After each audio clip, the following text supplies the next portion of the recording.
by way of free to air. Nigikaro kiria kirehete hamwe CS wa ukinyaniria Eliud Owalo na anyitite mi sector-ini cia ukinyaniria ikiro-ini itiganite. Ministry no igitariria makinya maria itacoketie kuma thirikari ya Kenya Kwanza iyo kia wathani.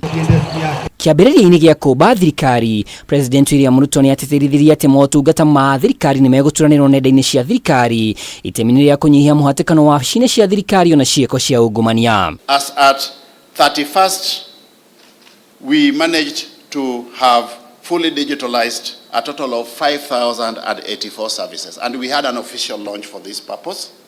But we have gone a step further and also identified a total of 9,362 services, government services, that can possibly be digitalized. CS Owalo arauga thirikari na ministry yake nĩ ihotete gũthamiria motungata makiria ma 5,000 nenda-inĩ icunjĩ kĩnene harĩ sector cia ũkinyanĩria, ũkui, gĩthomo, ũramati wa mĩhaka na ũngania wa magoti.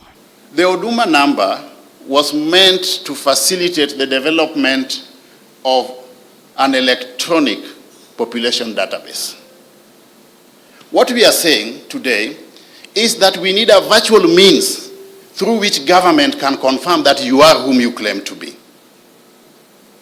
And if the answer is in the affirmative, then Kenyans can consume government services from the comfort of wherever they are, without physically visiting government services, informed by one's biodata.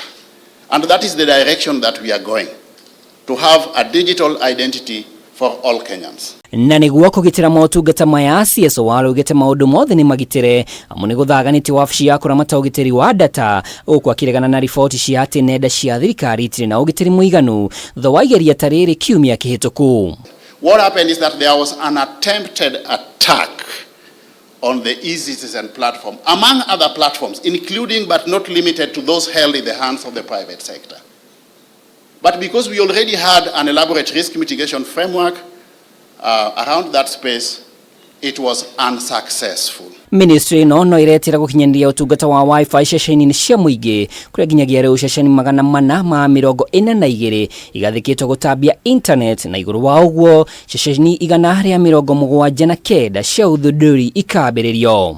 Simultaneously, we have gone ahead to identify a possible 14,690 public Wi-Fi hotspots spread evenly across the country through a partnership between the ministry and the county governments, where we can go ahead and now establish the remaining Wi-Fis with a view to realizing our target of 25,000 Wi-Fi hotspots. Kugerera mutaratara wa ajira digital na jitume program, ministry no irauga makiria ma mbeũ njĩthĩ 300 nĩ mathomithĩtio gũtura mĩeke ya mawĩra nenda-inĩ, na igũrũ wa ũguo mawĩra 109 nenda-inĩ magaturwo.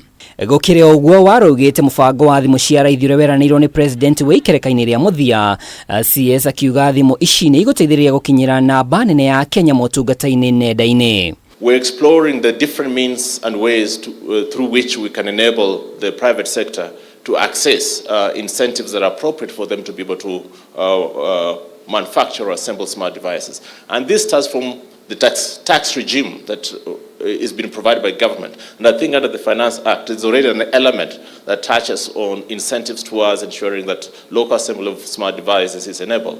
Girifotera Kameme TV, Retoreko ni Mwaura, Wadungu.